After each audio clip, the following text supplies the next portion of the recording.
Shalom. This is your brother Tazayah Amar of GMS Valdosta, Georgia, coming out with another weekly lesson.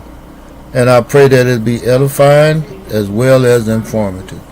But first, we want to give all praises and glorifications to Yahweh, by Hashem Yahweh Shai, by Hashem Rikakadash. Double honors to our apostles and elders of GMS Great Millstone for teaching us the true knowledge of these scriptures.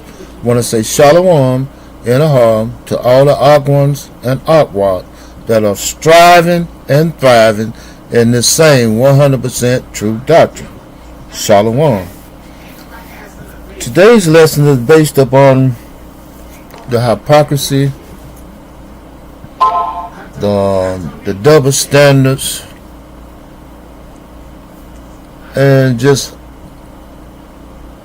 how the Most High Yahweh Shema Shai are exposing these devils in the last days. His master plan is beautiful, Yapah, and it's just amazing at the things that are being exposed and being brought to the light. And with that being said, my first scripture is going to be the book of Psalms, chapter 64, and I'm going to start from the top. The meat on the bone is at verse 8, but I'm going to start from the top. Psalm chapter 64, starting at verse 1. To the chief musician, a psalm of David. Hear my voice, O Yahweh, in my prayer. Preserve my life from fear of the enemy. Hide me from the secret counsel of the wicked, from the insurrection of the workers of iniquities. These devils have secret counsels, and their main objective is, to get rid of us. But they wants to do it in a way where, as the old saying goes, in a way that where, they can't be held accountable. In other words, they want to throw rocks and hide their hands. Verse 3, who whet their tongues like a sword. These devils can take their tongue and weaponize it against Jakes. Just seen an incident of that. What was it? Earlier today, where this elderly white lady, so-called white lady, called the police on a Jake for the way that he was sitting on it in the seat on a train. And they came and arrested him for something simple as that. Just because an elderly white woman called. Complained. Make that make sense. Who whet their tongues like a sword and bend their bows to shoot their arrows, even bitter words. These devils are allowing you. And there's no way that you're going to win the battle in the streets. No guarantee that you win the battle in court. But you're definitely not going to win in the streets, because these devils is against you. It's all in their plans. That they may shoot in secret at the perfect, suddenly do they shoot at him and fear not. These devils are emboldened also. They know that if they shoot you down like a dog in the street for the least little thing, that the entire system gonna rally behind them to make sure he get nothing but a slap on the wrist, if that. And if he do get, say he get prison time for murdering you in the street, shooting you down like a dog.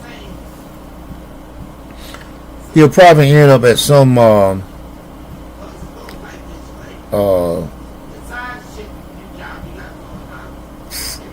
4-star hotel prison where he have all the accommodation as if he was at home. Theater, swimming pool, tennis court, basketball court, the best of food, conjure visits, golf court, and the list goes on. But not Jake. Jake can end up in some kind of plantation prison system where you gotta work from sun up to sundown. Verse 5. They encourage themselves in an evil matter. These, like I say, these devils are emboldened. Hey, they encourage themselves because they know that the system is designed to protect them no matter what they do.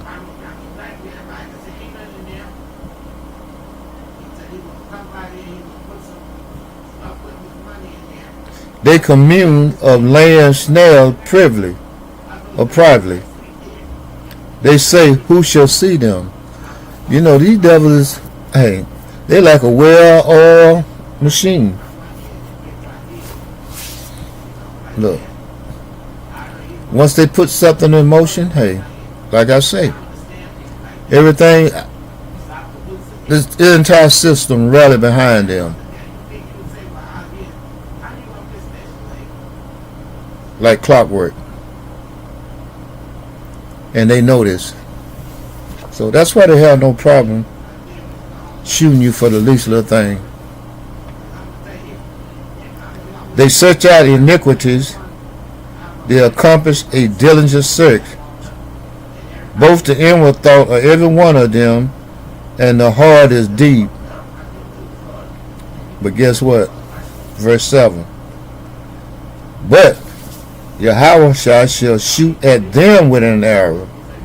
In other words, at some point in time, hey, they're going to have to reap what they sowed. Suddenly shall they be wounded. Suddenly shall they be wounded.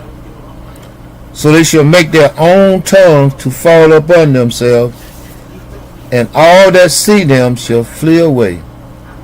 And that's the point I wanted to bring out. Psalm 64 and verse 8.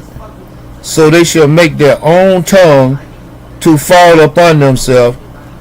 All that see them shall flee away. And with that being said, there's a little segment that I want to play about this incident that went down a few, might have been a month or so ago. But it pretty much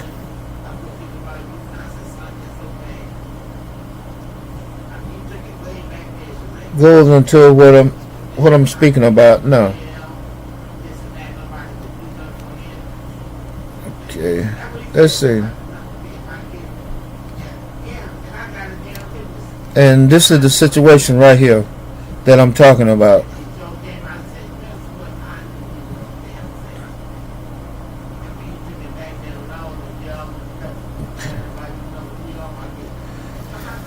This is an incident. These are still shots of 3 police officers in Pennsylvania that was ambushed. 3 police officers that was ambushed, hey, and was deleted. And the irony of this situation, well, one of the ironic things about this situation is the name of these cops. 2 of them had biblical names.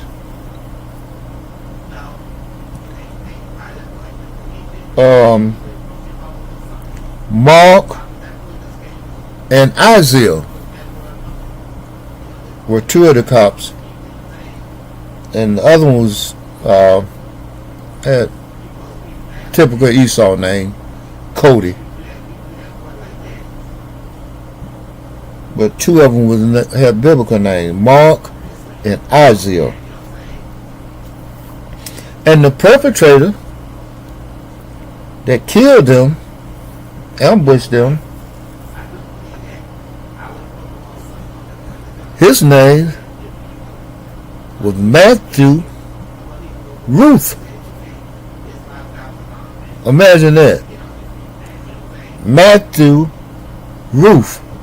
Two biblical names.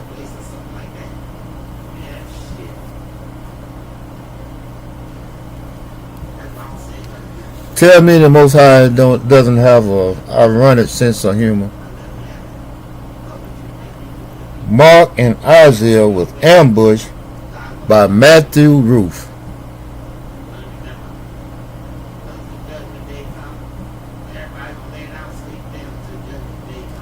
And another thing about this situation that really stands out is when you go to Matthew Ruth,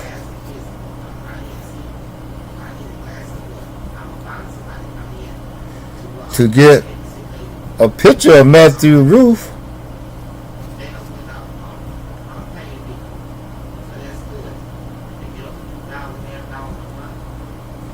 it will show you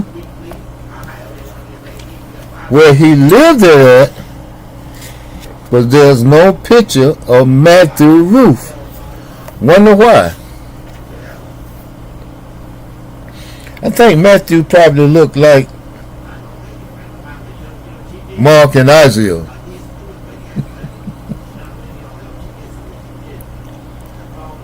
If Matthew was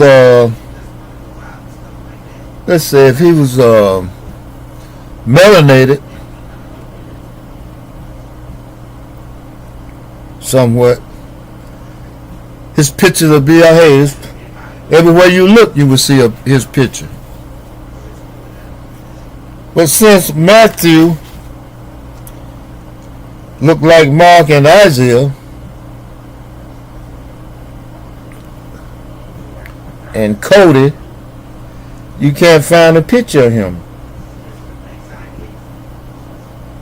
And you know,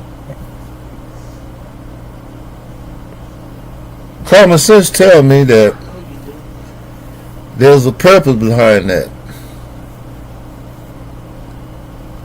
They don't want their own people demonized and, you know, the face of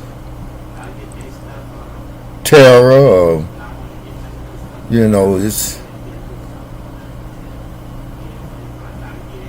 just the boogeyman. They don't want him to be the face of the boogeyman, but they got no problem with Jake being the face of the boogeyman. And with that being said, my next scripture is going to be the book of Isaiah, chapter 54 and verse 17.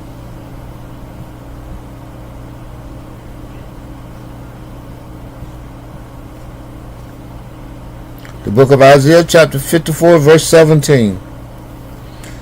No weapon that is formed against thee shall prosper, and every tongue that shall rise against thee in judgment thou shalt condemn. This is the heritage of the servants of the Most High Yahweh, and their righteousness is of me, said Yahweh. You know, so even though these devils, they got their little shenanigans and little secret councils and secret meetings on how to delete Jake and pretty much keep their foot on your neck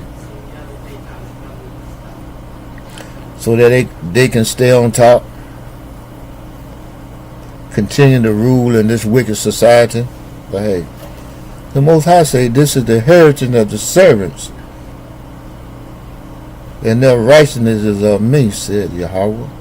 So hey, we're going to be brought out of this lower state. And guess what? The devil is going down. And he's going down in a mighty crash. Thus said Yahweh by Hashem Yahweh Shai.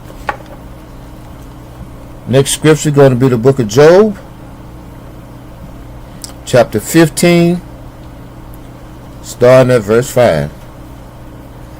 For thy mouth uttereth thine iniquity, and thou chosest the tongue of the crafty. That own mouth condemned thee. All praises to Yahweh by Hashem Yahweh Shai, and not I. Yea, thine own lips testify against thee. You know, sometimes there is more information that come out of a situation when there's closed lips. You know, they say loose lips sink ship, but closed lips says a lot too. So whenever these devils are closed lips and trying to hide something, hiding their hand, throwing rocks and hiding their hand behind their back, hey, it speaks volumes. Pay close attention. Pay close attention, my friend. These devils are very crafty. Sometimes it ain't what they say, it's what they don't say, as the old folks used to say. And with that being said, my last scripture is going to be the book of Proverbs. Proverbs chapter 13, starting at verse 3. He that keepeth his mouth keepeth his life, but he that open wide his lips shall have destruction.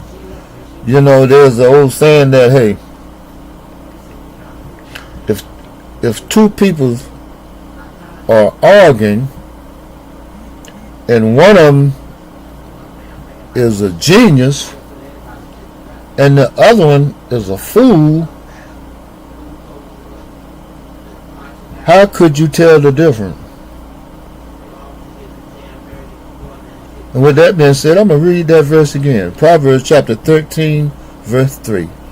He that keepeth his mouth keepeth his life, but he that open wide his lips shall have destruction. You know, in some instances, you know, hey, put a bridle on your tongue. Don't be so quick to, hey, to speak against or for a matter. You know, especially if you haven't examined the matter first. You know, the scriptures say, hey, be quick to hear but slow to speak. Hey. That's prophetic in itself. And I'm going to go to one more scripture. Proverbs chapter 12, verse 18. There is that speaketh like the piercing of a sword, but the tongue of the wise is healthy, is health. You know, sometime, well, in any instance, you know, be careful what you say and how you say it, because there's power in words.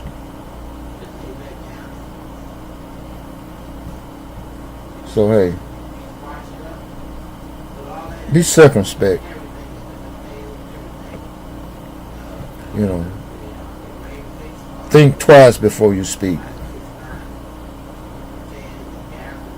Consider the matter before you speak. And with that being said, I'm going to close out by giving all praises and glorifications to Yahweh, by Hashem, Yahweh Shai, by Hashem, Rekakadash. Double honors to our apostles and elders of Great Millstone for teaching us the true knowledge of these scriptures. I want to say shalom and a hug to all the brothers and sisters that are striving and thriving in this same 100% true doctrine. Shalom.